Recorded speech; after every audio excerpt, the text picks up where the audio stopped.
Buenos días, bienvenidos al restaurante Bonam, mi nombre es Pocho. Queremos enseñaros esta nueva temporada 2019, el trueque, cómo la vive el comensal desde dentro. Si me acompañáis, os invito a que conozcáis nuestra mesa ancestral, será nuestro primer bocadito. Por favor, por aquí.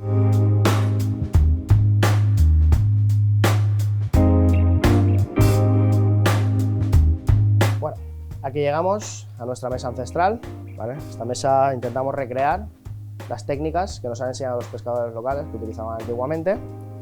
En ellas primero tenemos un crujiente que hemos hecho con lechuga de mar, estas algas recolectadas también en la costa.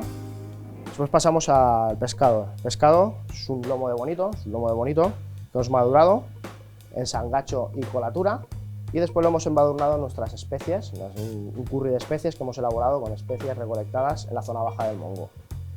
Después de todo esto tenemos el pepino, ¿vale? Un pepino que hemos encurtido en salvado de arroz, también recuperando esta cascarilla y utilizándola.